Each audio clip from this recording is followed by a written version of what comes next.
I interviewed her, Dan, when I was at NBC about creating IT cosmetics. And she did have the high, I can't even do it, my voice is too low, but she had the high squeaky voice a little, but she's really leaning in now in her little podcast with Megyn. And she's gone next octave up. And the two of them have the weirdest dynamic. And so in this podcast, Megyn does her perfectly curated life thing, but she's allegedly wearing no makeup. Meanwhile, she's got like the perfect blowout, you know, and like she's completely camera ready, except she didn't put eye makeup on. And she also is pretending like she's crying. And we did a zero in, like we zoomed in just to see. There isn't a tear in sight, Dan. Look at this. I invite the viewers to take a close-up look at this. Where's the tear? There's nothing there. Look, it's an actor's trick. Meghan Markle's podcast performance, a tearless tale that's got everyone talking. Let's talk about Meghan Markle. Yes, again. Because just when we thought we'd seen it all, she's back with another emotional moment, except this one comes without actual tears. In her latest podcast episode, Meghan goes deep into personal stories, speaks with emotion, and even pauses like she's choking back sobs. But if you look closely, really closely, there isn't a single tear in sight. She's doing what she does best, appearing completely polished while trying to look like she's not. Her hair is flawless. Her skin glows, and even though she says she's makeup-free, everything about her looks photo-ready except maybe she's... I resent you. I resent England for sending your second-hand royalty to us, because now we got to deal with this. Yes, I just love the fact that they thought that they were going to be royalty here in America. So there was an assumption that and they were almost there. I mean, they were going to get gigs everywhere. There were Netflix, Hulu, Apple TV. Everybody was just going to give them millions and millions, and then they had to sit in a room with them and realize, my God, they're vacuous. He's a nice guy, apparently, but I mean, just thoroughly vacuous. She leads him around on a rope, and and it's like, that's it. That is the kind of sitcom I want to see. I'll tell you the other thing. A reality show. Skipped the eyeliner. She's going for that raw, vulnerable vibe. But something feels off. At one point, she tries to cry or at least make it sound like she is. Her voice shakes. She pauses. She even sniffles a little. But when we zoom in, literally, there's no moisture. No tears. Nothing.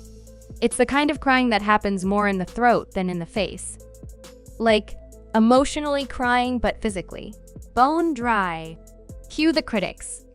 She pulled out all the stops. Here is the intro of the episode. Meghan, Duchess of Sussex, in her first ever podcast interview.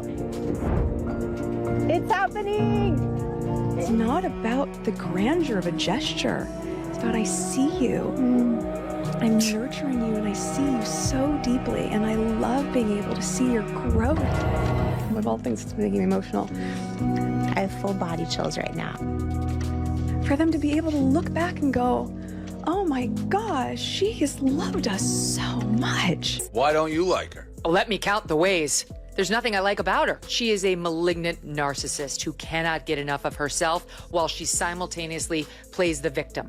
My castle's too small. Yeah. The queen is mean to me. They won't let me call myself Her Royal Highness anymore, but I'm going to put it all over my stationery and on the gifts that I give to my friends, while she never stops whining. And at the same time, I'm getting all worked up. I'm a founder. I'm over it. She's not important. She married for money. It's very clear. She bagged the elephant. She was thrilled she became a, quote, princess. Gutfeld and Kelly step in. It didn't take long for people to notice. And by people, I mean some very opinionated voices in the media. Gutfeld and Megyn Kelly were not about to let this one slide. They didn't just comment, they pounced. Gutfeld, known for his sharp humor and even sharper tongue, went in like it was roast night. He mocked Meghan's performance with the kind of energy you'd expect from someone who... Meghan Markle is back with another attempt at relevance, this time her upcoming Netflix series with Love, Megyn. Roll it, Agnes. Of course it's the first time, because you never do it. You can actually tell how phony someone is when they tell you how authentic they are. Obviously, this will crash and burn like all of our other poorly planned pet projects, because despite her pseudo-British fame, people over here roundly reject this kind of phony force-fed crap. Just saw a very bad school play. He didn't need experts to break it down. He could smell the performance from a mile away. To him, this wasn't vulnerability. This was a stage act.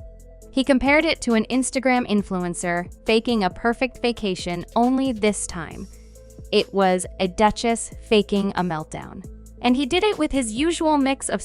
He embarrassed his family for fun. Now his tell-all's #1. It's true. Prince Harry's book has now become the fastest-selling non-fiction book in the history of the UK, selling 400,000 copies on Tuesday. It's the only book to ever sell more copies on its first day than Harry Potter, which also was a work of fiction. Anyway, the book also reveals a whole bunch of weird crap. A text message fight between Meghan and Kate. How does a husband get that? And why does he care? Also, how Prince Charles used to do headstands in his underwear every day to alleviate injuries from polo. Not polio. Polo. Sarcasm and caffeine-fueled sass. Then came Megyn Kelly. Where Gutfeld is wild and comedic, Kelly is cold, calm, and surgical. She didn't laugh, she analyzed. She unpacked Meghan's entire podcast moment like she was presenting evidence in a courtroom. To Kelly, this wasn't just about a missing tear. It was about a repeated pattern.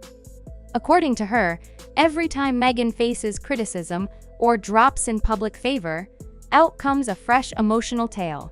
And every time, it's perfectly timed, neatly packaged, and never too messy. No red puffy eyes.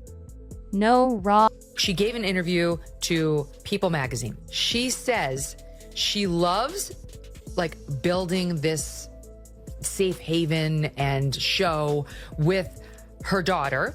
And she says, being able to have my own little girl, as I've spent so much of my life championing the rights of girls and women, knowing this is something that I can create in front of my daughter and teach her what it's like to be a working mom. This is not what it's like to be a working mom.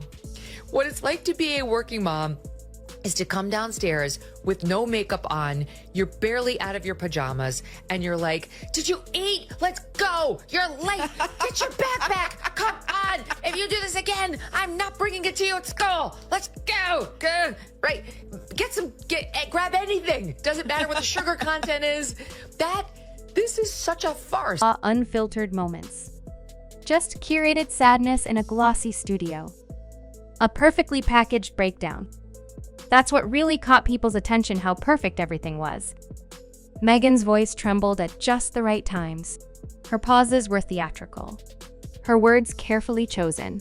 But the emotion didn't quite reach her face. You know that kind of cry where your voice shakes, but your eyes stay dry? That was the whole vibe. And let's not forget, she was sitting in a fully equipped, professionally lit podcast studio with sound engineers and Meghan and Harry, who are planning to come and hijack the Queen's Platinum Jubilee. And I know you find them a constant source of hilarity as well. They don't ever intend to make us laugh. They just make us laugh through their I gotta absurdity. tell you, I love that her woke cartoon on Netflix got canceled. There's a great story behind this. The cartoon is called Pearl.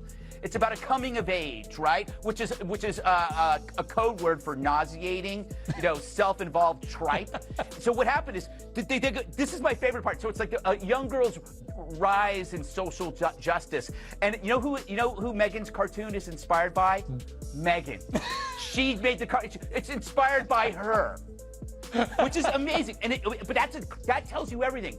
That in the woke world, it is not actually about helping people. It's a disguise. It's a virtue signal that helps you, that makes you look good. Right. And there's perfect evidence of this because they never help anybody but themselves. And editors all around. This wasn't a diary entry or a spontaneous Instagram live. This was produced, polished, and planned. And that's exactly what Megyn Kelly pointed out. Kelly called it emotional manipulation, playing on people's sympathy without actually being vulnerable. She said Meghan was using sadness as a strategy, not a feeling. like it was less about sharing pain and more about managing headlines. Meghan's tears, or lack thereof, weren't there to express something real, they were there to protect her brand. Patterns and performances. This isn't the first time Meghan's been accused of this. In fact, Kelly highlighted a whole pattern. Whenever things start to go south, there's a new story. A new struggle. A new moment of Meghan finding her voice. But strangely, she's been finding that voice for years on Spotify, on Netflix, in interviews, and on stages around the world. Kelly wasn't buying it. She pointed out how Meghan's stories often change slightly depending on where she's telling them. Details shift. Tone shifts. Sometimes it's more dramatic. Sometimes it's soft. She is the most insecure person I have seen in the public eye in a long time. That is why everything had to be perfectly curated. Who the hell picks fucking berries in a white cashmere blouse and white pants? Literally no one on earth does that. And like this garden, which is like the most over the top. Like we're all supposed to go, Maureen, to make our breakfast in the morning out to our gardens and pick our berries, our raspberries, our strawberries, our blueberries, our snozberries, and cut our mint, and then cut our flowers that are edible. But don't worry, she's a woman of the people. You can grow those just on your windowsill at home in New York, your edible flowers. And don't forget your local beekeeper. Yeah. Your local beekeeper. Oh, yeah, because she has a bee hive, which she goes to. That's how they open the whole series with her bees. And like, don't worry, if you don't have this, just go to your local beekeeper. Clearly, we're living in different worlds. Softer. But there's always a tearful edge to it, even if there are no tears. And what really bothers critics like Kelly is the inconsistency. Not just in Meghan's delivery, but in the facts. Why are there never solid details or receipts? Why are the accusations always vague, emotional, and impossible to prove? It's not the emotion that's the issue. It's the fact that it seems so choreographed.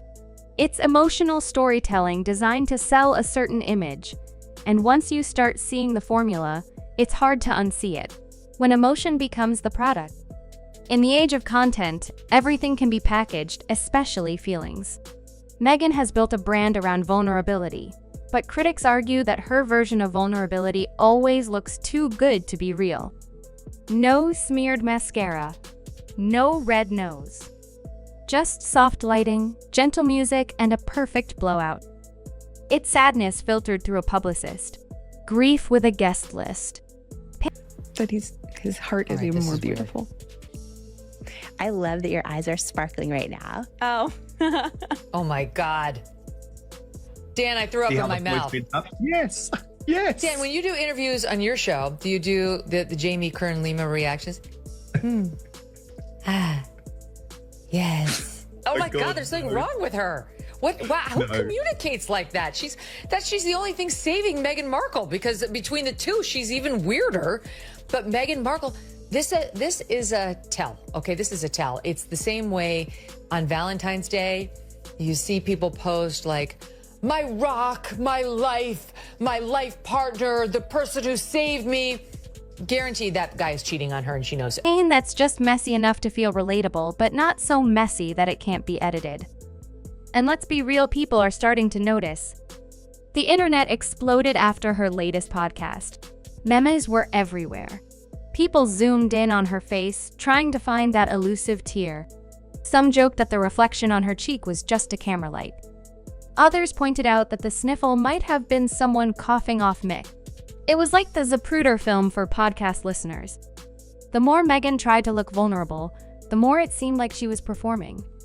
And that's the problem. When emotion becomes a product, people stop trusting it. If every breakdown is timed perfectly for maximum impact, eventually it stops feeling real. 2 critics, 1 conclusion. What's wild is that Gutfeld and Megyn Kelly are from 2 completely different media worlds. One cracks jokes. The other delivers hard-hitting news. They don't usually agree on anything. But on this... And then there was that time that Harry suffered frostbite on his penis from a trip to the North Pole. You sure he didn't get that from Meghan? Yeah. It's contagious, frostbite. I think. I don't know. I'm not a doctor. The best part, Harry's book is titled Spare, which comes from Harry's claim that he was bred only to offer spare organs to Prince William. I know, although they're both out of luck generating hair plugs. Yes, they both smelled the same thing, fake tears. Gutfeld called it comedy gold. Kelly called it calculated branding. But both saw the same thing. A duchess who cries without actually crying, who speaks of pain without showing it, and who continues to share deeply personal moments on massive platforms while claiming she just wants privacy. It's a strange contradiction, and the more people look, the stranger it gets. The public reaction. Online, people didn't exactly line up to praise Meghan's emotional display. If anything, they turned it into a running joke. Some viewers said watching her try to cry was like being emotionally mugged by a mime. Others said it felt like listening to someone describe their pain using a thesaurus. And it's not because people hate emotion. It's because people hate being manipulated. When someone cries on camera, you expect to see tears. When someone talks about trauma, you want to believe it's real. But when everything is polished and timed and branded, it starts to feel like you're being sold a product, not told a truth. The Meghan Markle experience. And maybe that's what Meghan's become. Not a person, but a brand. One that's all about curated emotions. Whispered. When she married Harry, the press was wonderful for her. The British people loved Harry, and they were delighted to see him so happy and in love, and she was playing the role of demure, supportive partner to a T. I mean, very well. It wasn't until she started to make her positions clear and continuously play the victim from the palace that people started to get a feel of who she really was, and then the public opinion turned, and so did the press. Struggles and flawless presentation. She's the Duchess of perfectly controlled chaos, the queen of sad but stunning storytelling. Everything about her seems built to generate sympathy without ever being messy enough to be questioned. And when you question it, you're suddenly the bad guy. You're cruel. You're sexist.